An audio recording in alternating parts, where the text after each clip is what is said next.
মহিবুল্লাহ বাবুনগরীর হুমকি দাও, তাকে বলে রয়ের এজেন্ট। মহিবুল্লাহ বাবুনগরী হচ্ছে জুনায়েদ বাবুনগরীর মামা। বাংলাদেশের ইতিহাসে জুনায়েদ বাবুনগরীর নাম লেখা থাকবে। বিগত ফেসিবাদী সরকার শত কোটি টাকা দিয়েও তারে কিনতে পারে নাই। মহিবুল্লাহ বাবুনগরীকেও শত কোটি টাকা দিয়া কিনা যাবে না। কথা একটু চোকা চোকা বলে লাগে, তাই বলে রয়ের এজেন্ট বানাই দিবা? তোমরা যারা পূজা মণ্ডপে যে লাড্ডু খাও, তোমরা হচ্ছে রয়ের সবচেয়ে বড় এজেন্ট। হিন্দুদের রক্ষার আন্দোলনে নামছো, ভারতে মুসলিমদের হত্যা হয় তোমরা চুপ থাকো, মসজিদ শহীদ করা হয় তোমরা চুপ থাকো, আর বাংলাদেশে হিন্দুদের রক্ষা করার ইজারা তোমরা নিয়ে নিছো। মন্দির পাহারায়, পূজা মণ্ডপ পাহারায় এখন মৌলবী সাহেবরা ইমামতি বাদ দিয়ে এই কাজ ধরছে। পীর সাহেব খানকা রেখে মন্দির পাহারায় গেছে। রাষ্ট্রে পুলিশ নাই, সেনাবাহিনী নাই, আইন শৃঙ্খলা রক্ষাকারী বাহিনী নাই, তো এগুলো তারা রক্ষা করবে। তারা দায়িত্বশীল, প্রজাতন্ত্রের দায়িত্ব পাইছে তারা। তাহলে মোলামা পীর মাশায়েখ এই শিরকি কাজে কেমনে যায় প্রতিরক্ষা করতে? এটা তো মুসলমানের কাজ না। হ্যাঁ, প্রশাসন ওটা ভিন্ন জিনিস। প্রশাসন রাষ্ট্রের দায়িত্ব নিছে, রাষ্ট্রের প্রত্যেকটা পক্ষকে সে কি দিবে? এটা কি আলেমের কাজ, পীর সাহেবের কাজ, ধর্ম উপদেষ্টার কাজ? এবারটা মৌলবী সাহেব মানুষ, আগা গোড়া মৌলবী। এ দেখি গির্জায় যে নাচানাচিও দেখে, আর হিন্দুদের মণ্ডপে যায়া প্রসাদ খাইছে কিনা দেখি নাই উপস্থিত হয়। এই আমাদের কপালে জুটছে একজন ধর্ম উপদেষ্টা। আল্লাহ তারে হেদায়েত করুক। আগে তো বিভিন্ন হেকমার সাথে তাকে বুঝাতাম, কিন্তু এখন দেখি এরে আর হোমিওপ্যাথি ধরে না, হোমিওপ্যাথি আর ধরতেছে না। এই জন্য একটু অ্যালোপ্যাথি দিলাম, এখন দেই মাঝে মধ্যে। আমারে কি করবে? জেলে ভরতে পারবে, ফাঁসি ঝুলাইতে পারবে, এর চেয়ে বেশি কি করবে আমাকে? 16 বছর অত্যাচারীরাই তো কিছু করতে পারে না, ওরা আর কি করবে? সবচেয়ে বড়কে যে কাজটা করতে পারবে মেরে ফেলতে পারবে, এর চেয়ে বেশি আর কিছু করতে পারবে না। কিন্তু যা সত্য, ন্যায়, ঈমান ও ইসলামের স্বার্থে বলার তা আমরা বলেই যাব, হাত্তা আমুতা, আমি মৃত্যুর স্বাদ গ্রহণ করার আগ পর্যন্ত। তাহলে প্রিয় বন্ধুগণ, যে কথা বলছিলাম, আপনার আল্লাহ সুবহানাহু ওয়া তাআলা, আল্লাহর হাবিব মুহাম্মদ সাল্লাল্লাহু আলাইহি ওয়াসাল্লাম, তিনি ইমামুল মুরসালিন, তিনি আমাদের অভিভাবক, আল্লাহ আমাদের অভিভাবক। আর আল্লাহর হাবিবের উম্মতের মধ্যে ইমানদার যারা 5 ওয়াক্ত নামাজ পড়ে আর নামাজে থেকে যাকাত দেয়, তারা হবে আমাদের নেতা। পরের আয়াতে আল্লাহ বলে দিয়েছেন, ওমান ইয়াতাওয়াল্লাল্লাহা ওয়া রাসূলাহু ওয়াল্লাযীনা আমানু ফাইন্না হিজবাল্লাহি হুমুল গালিবুন। যারা আল্লাহকে অভিভাবক হিসেবে গ্রহণ করে, মুহাম্মদ সাল্লাল্লাহু আলাইহি সাল্লামকে অভিভাবক হিসেবে গ্রহণ করে, মুহাম্মদ সাল্লাল্লাহু আলাইহি সাল্লামের উম্মতের ইমানদারদেরকে নেতা হিসেবে গ্রহণ করে, তারা হিজবুল্লাহ। হিজবুল্লাহ অর্থ কি? জোরে। আর হিজবুল্লাহর বিপরীতে আছে হিজবুশ শয়তান। শয়তানের দল আবার অনেকগুলো, আহজাবুশ শায়াতিন। শয়তানের অনেকগুলো দল আছে, ইসলামের বাইরে সব কার দল? আল্লাহ বলেছেন, আলা ইন্না হিজবাল্লাহি হুমুল গালিবুন, নিশ্চয় যারা আল্লাহর দলভুক্ত তারা বিজয়ী হবে, তাতে কোনো সন্দেহ নাই। এই আয়াতের উপর কিছু তাফসীর আমি আপনাদের শোনাচ্ছি, আপনাদের ঈমান আকীদাকে দুরস্ত করার জন্য। কারণ আমি আগেই বলেছি, এই আয়াত থেকে আমরা শিক্ষা নিব আমাদের নেতা কারা হবে, আমাদের দলীয় পরিচয় কি হবে, আমাদের ব্যক্তি জীবন, সমাজ জীবন, রাষ্ট্র জীবনে কাদের সাথে আমাদের রিলেশন হবে, সম্পর্ক হবে। এই কথাগুলো এই 2-3 আয়াতে আল্লাহ 55, 56, 57 3টি আয়াতে বলে দিয়েছেন। সুবহানাল্লাহ বলবেন। এই আয়াতের শানে নুজুল ইমাম ফখরুদ্দিন রাজি লেখেন, ওয়া রুইয়া আইজান আন্না আব্দুল্লাহ ইবনে সালাম قال يا رسول الله صلى الله عليه وسلم ইন্না কওমানা ক্বাদ হাজারুনা ওয়া আকসামু আল্লা ইউজালিসুনা ওয়ালা নাস্তাতিউ মুজালাসাতা আসহাবিকা লিবু'দিল মানাজিল। আব্দুল্লাহ ইবনে সালাম রাদিয়াল্লাহু তাআলা আনহু, তিনি ইহুদি ধর্মের সবচেয়ে বড় আলেম ছিলেন মদিনা মুনাওয়ারাতে। আব্দুল্লাহ ইবনে সালাম, গোটা তাওরাত কিতাব তার মুখস্থ ছিল। তিনি ঈমান আনার পর আব্দুল্লাহ ইবনে সালাম এবং ইহুদি ধর্মের পণ্ডিতরা কিছু লোক তো ঈমান আনছিল। তার একদিন আল্লাহ রাসূল সাল্লাল্লাহু আলাইহি ওয়াসাল্লামের কাছে এসে বললেন, ইয়া রাসূলুল্লাহ সাল্লাল্লাহু আলাইহি ওয়াসাল্লাম, আমরা মুসলমান হয়ে গেছি, এই জন্য আমাদের ইহুদি ভাই যারা, ইহুদি সম্প্রদায়, তারা শপথ করছে আমাদের সাথে তারা উঠা বসা করবে না, আমাদের সাথে তারা সম্পর্ক রাখবে না।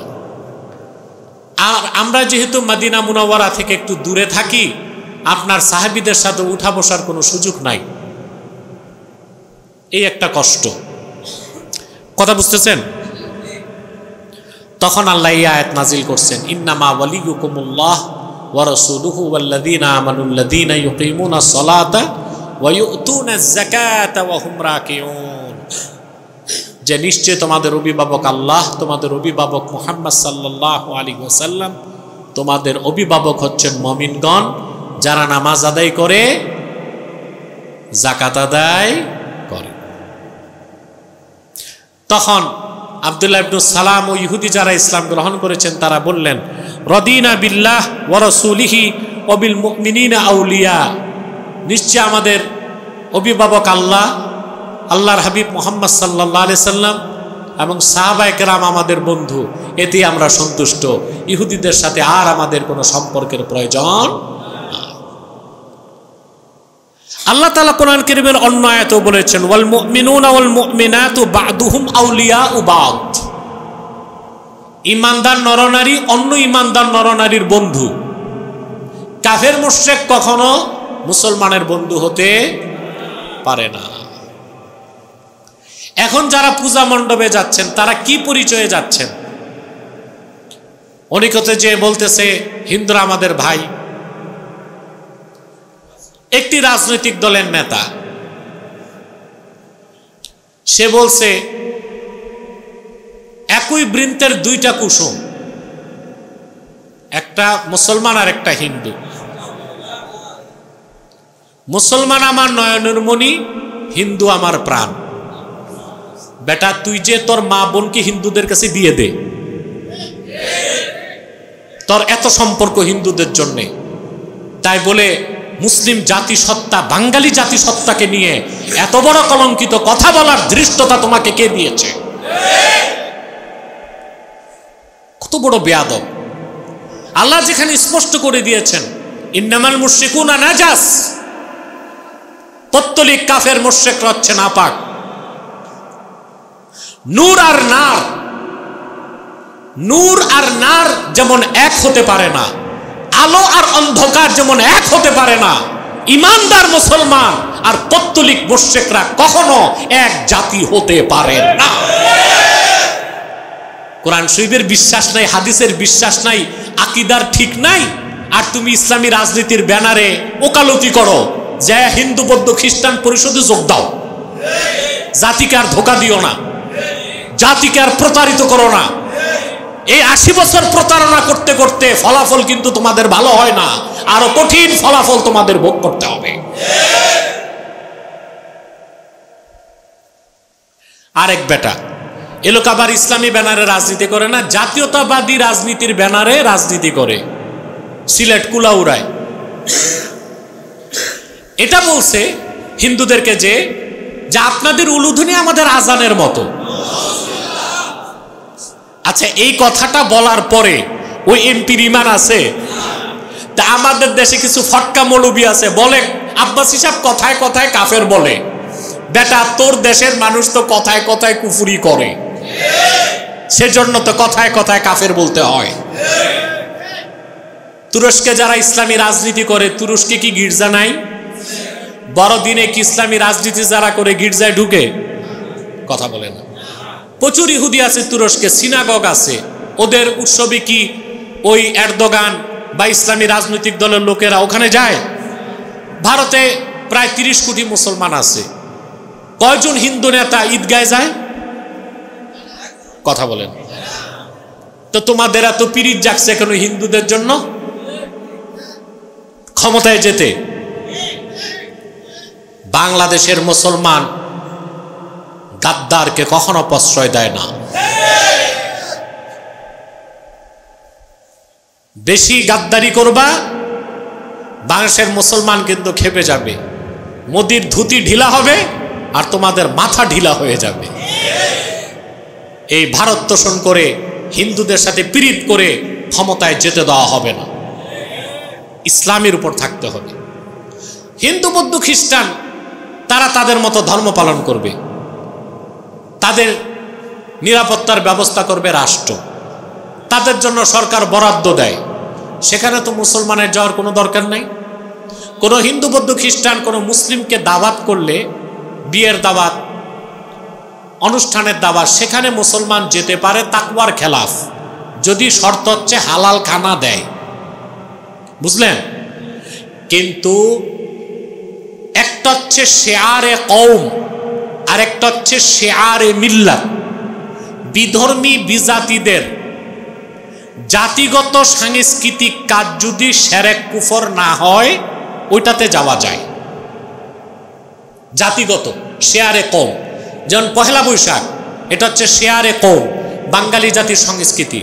আপনি যদি শিরকি পদ্ধতি বাদ দিয়া পালন করতে পারেন, পহেলা বৈশাখ আপনি সংস্কৃতি হিসেবে পালন করতে পারেন। ইলিশ মাছ রান্না করবেন, পিঠা চিরা মুড়ি এগুলো প্রস্তুত করবেন, দাওয়াত পানি করবেন, এতে সমস্যা নেই, এটা হচ্ছে বাঙালির সংস্কৃতি, বুঝলেন? সেটা আবার আপনি হিন্দুদের তরিকা করতে পারবেন না।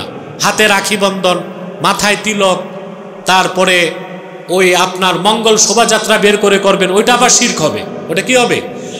শিরক বা কুফর থেকে মুক্ত থেকে কোন কওমের শেয়ার যদি সাংস্কৃতিক কারণে পালন করার প্রয়োজন হয় সেটা ভিন্ন বিষয়। কিন্তু দুর্গা পূজা, লক্ষ্মী পূজা, খ্রিস্টানদের বড়দিন, এগুলো কি শেয়ারে কওম না শেয়ারে মিল্লাত? এটা কি জাতিগত সংস্কৃতি না ধর্মীয় পর্ব? তো এখানে মুসলমান কেমন করে যায় বলেন? এখানে মুসলমান যেতে পারে? বক্তাগুলো মুনাফেক হয়ে গেছে, অধিকাংশ বক্তা দল টিকাবার জন্য এখন ব্যাখ্যা বিশ্লেষণ শুরু করে দিছে। বেটা, ব্যাখ্যা কোনোটাই চলবে না, উদ্দেশ্য কি ওইটা পরে, তুমি কি করতেছো এটাই দেখার বিষয়, বুঝলেন? ওই আপনি কোথাও গেছেন, নামাজ পড়বেন, নামাজের সময় চলে যাচ্ছে, ওযুর পানি নাই, এক বোতল মদ আছে, মদ দিয়ে ওযু করে নামাজ পড়লে হবে?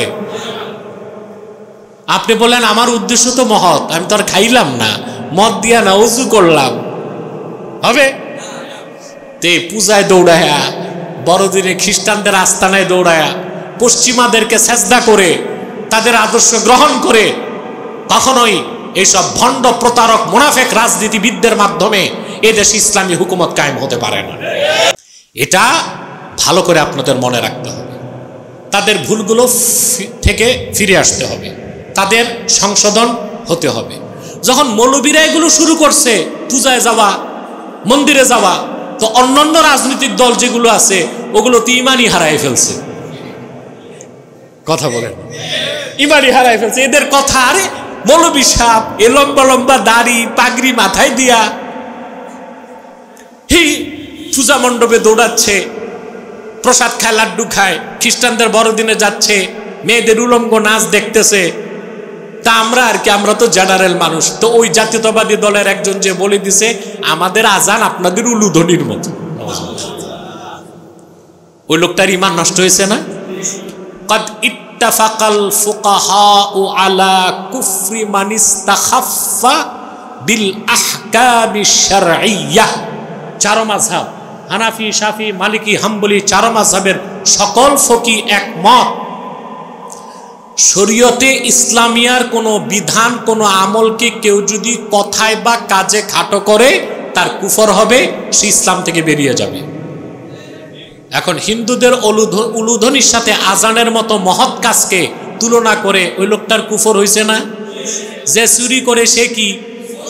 যে ডাকাতি করে, যে কুফুরি করে, আপনারাও বললেন ওই লোকটার তো ঈমান নষ্ট হয়ে গেছে। এটার দায়িত্ব মৌলবীদের নিতে হবে। লাড্ডু খাইতে গেছে এরা, ভারতকে খুশি করতে গেছে, হিন্দুদের ভোট আদায় করতে গেছে, আর ওই বেটা দিন বুঝে না, সে তার ঈমানটাই নষ্ট করে ফেলছে।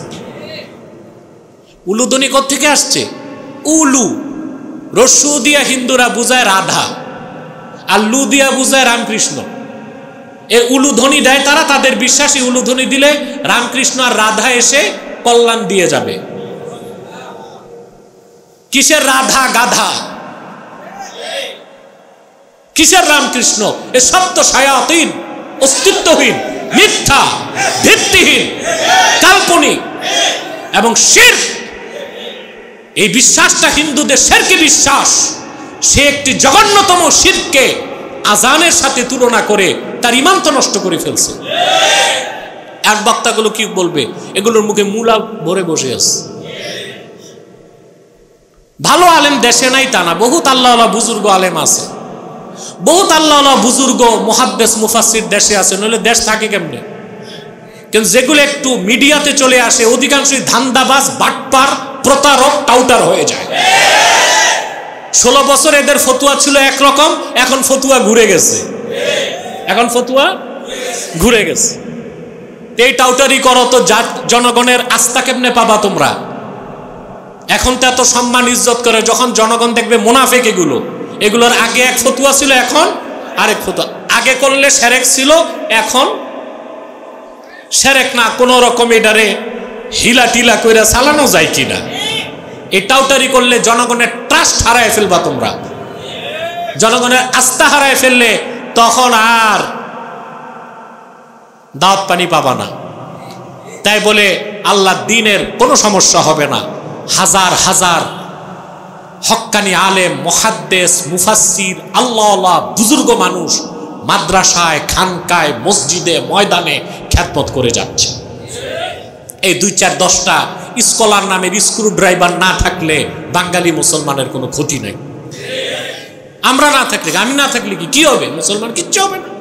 মুসলমানের উপকারে আল্লাহ দ্বীনের খাদেম এমন রাখবেনি, ঠিক না? আমাদের কাজ হচ্ছে ট্রান্সপারেন্সি এবং জাস্টিস, স্বচ্ছতা এবং ন্যায় বিচারের সাথে কথা বলা, কাজ করা। কার বিপক্ষে যাবে এটা দেখার সময় আমাদের, এটাই চরিত্র হওয়া উচিত আলেম ওলামা, পীর মাশায়েখদের। প্রিয় বন্ধুগণ, যে কথা বলছিলাম, এখন একটা ব্যাখ্যা। আল্লাহ বলেছেন যারা নামাজ পড়ে আর নামাজ আদায় আর নামাজরত অবস্থায় যাকাত দেয়, অহুম রাকিউন, এটা 2টা ব্যাখ্যা। কয়টা ব্যাখ্যা? এটার ব্যাখ্যায় আবু মুসলিম থেকে ইমাম রাজি একটা ব্যাখ্যা এনেছেন। আল মুরাদু মিনার রুকুই আল খুদু', ইয়ানি আন্নাহুম ইউসাল্লুন ওয়া ইউযাক্কুন ওয়া হুম মুনকাদুন খাদিউন লিজামিই আওয়ামিরিল্লাহি ওয়া নাওয়াহিহি। এখানে রাকিউন দিয়ে নামাজের রুকু মুরাদ না, খুদু মুরাদ, বিনয়। অর্থাৎ যারা নামাজ পড়ে আবার সুদ খায়, নামাজ পড়ে ঘুষ খায়, নামাজ পড়ে কথাবার্তা ঠিক নাই, এরকম নামাজি আল্লাহর কাছে। অর্থাৎ যারা 5 ওয়াক্ত নামাজ আদায় করে আর যাকাত দেয় এই অবস্থায় যে তারা বিনয়ের সাথে আল্লাহ সব হুকুম মানে, সব নিষেধ ছাড়ে, তাদেরকে আল্লাহ উদ্দেশ্য করছেন। এই সিফাত বা গুণটা 100% ছিল শুধুমাত্র আল্লাহর হাবিবের মহান সাহাবীদের মধ্যে। তাদের জন্য বিষয়টা খাস, বাকি উম্মতের মুমিনদের জন্য আম। দ্বিতীয় আরেকটা বর্ণনা তিনি এনেছেন আব্দুল্লাহ ইবনে সালাম থেকে, ইমাম রাজি এনেছেন। রুইয়া আন্না আব্দুল্লাহ ইবনে সালাম قال لما نزلت هذه الآية قلت يا رسول الله أنا رأيت عليا تصدق بخاتمه على محتاج وهو راكع فنحن نتولاه। আব্দুল্লাহ ইবনে সালাম বলেন, এই আয়াত নাজিলের পরই একদিন আমি দেখলাম হযরত আলী রাদিয়াল্লাহু তাআলা নামাজে ছিলেন, এক ভিক্ষুক ভিক্ষা চাইছে, নামাজের মধ্যে তিনি আংটি খুলে দিয়ে দিয়েছেন। আমি তখন আল্লাহর হাবিবের কাছে বললাম, এই আয়াতে আল্লাহ যে গুনাহগুলির কথা বলছে এটা তো আমি চোখে হযরত আলীর মধ্যে পেয়েছি, আমরা তাকে নেতা বানাতে চাই। এটা একটা বর্ণনা এসেছে। আবু যার গিফারি থেকে আরেকটা বর্ণনা এসেছে, তিনি বলেন সাল্লাইতু মা রাসূলিল্লাহি সাল্লাল্লাহু আলাইহি ওয়াসাল্লাম ইয়াওমান সালাতাজ যুহরি ফাসাআলা সাইলুন ফিল মসজিদ ফালাম ইউতিহি আহাদুন فرفع السائل يده إلى السماء وقال اللهم أشهد أني سألت في مسجد الرسول صلى الله عليه وسلم فما أعطاني أحد شيئا। আবু যর গিফারি বলেন আমি একদিন আল্লাহ রাসূল সাল্লাল্লাহু আলাইহি সাল্লামের সাথে মসজিদ নববীতে যোহর নামাজ পড়লাম। নামাজের পর দেখি এক ভিক্ষুক মসজিদ নববীতে কিছু চাইছে, কেউ তাকে কিছু দিল না। ভিক্ষুক তখন জোর গলায় আল্লাহকে বিচার দিতেছে, আল্লাহ আমি সাক্ষী দিচ্ছি আমি রাসূলুল্লাহ সাল্লাল্লাহু আলাইহি ওয়াসাল্লামের উপস্থিতিতে ওনার মসজিদ নববীতে কিছু চাইলাম, কেউ আমাকে দিল না। ওয়া আলিয়্যুন রাদিয়াল্লাহু তাআলা আনহু কানা রাকিয়ান ফাআওমা ইলাইহি বিখিনসারিহি আল-ইয়ুমনা ওয়া কানা ফিহা খাতিম ফাআকবালা সাইলু হাত্তা আখাযাল খাতিমা। আলী রাদিয়াল্লাহু তাআলা আনহু নামাজে রুকুতে ছিলেন, ভিক্ষুকের এই কথা শুনে তিনি আঙ্গুলটা এমনি ইশারা করে তুলে ধরছেন, অর্থাৎ আংটিটা খুলে নিয়ে যাও, বুঝেন না? তখন আল্লাহ রাসূল সাল্লাল্লাহু আলাইহি ওয়াসাল্লামের সামনে আংটিটা খুলে ভিক্ষুক নিয়ে চলে গেল। আল্লাহ তখন আলীর ফজিলতে এই আয়াত নাজিল করে দিয়েছে, ইন্নামা ওয়ালিয়ুকুমুল্লাহু ওয়া রাসূলুহু ওয়াল্লাযীনা আমানুল্লাযীনা ইউকিমুনাস সালাতা ওয়া ইউতুনাজ যাকাতা ওয়া হুম রাকিউন। বলেন সুবহানাল্লাহ। এই ব্যাখ্যাটা নিলে আমরা বলবো যে হযরত আলী রাদিয়াল্লাহু তাআলা আনহু ও অন্যান্য সাহাবীগণের জন্য হুকুমটা ছিল খাস, বাকি উম্মতে মুহাম্মাদির ইমানদার যারা 5 ওয়াক্ত নামাজ পড়ে বিনয়ের সাথে যাকাত দেয়, আল্লাহর সব হুকুম মানে নিষেধ ছাড়ে, তারাই মুসলমানদের নেতৃত্ব দেবার অধিকার রাখে। তো নেতা কাদেরকে বানাবেন বুঝতে পারছেন? কথা বলেন, মনে থাকবে? প্রথমে দেখতে হবে তার ঈমান ঠিক আছে কিনা, কি বলেন? দ্বিতীয় দেখতে হবে তার আকীদা ঠিক আছে কিনা, তৃতীয় দেখতে হবে তার সুরত আর সিরাত ঠিক আছে কিনা, দেখতে হবে তার দ্বীনের ইলম আছে কিনা, দেখতে হবে সে ঈমান ও ইসলামের উপর প্রতিষ্ঠিত কিনা এবং সে শরীয়ত মোতাবেক চলে কিনা। এই গুণাবলীগুলো পেলে তাকে নেতা মানা যাবে, এই গুণাবলীগুলো না পেলে তাকে নেতা মানার কোনো সুযোগ না।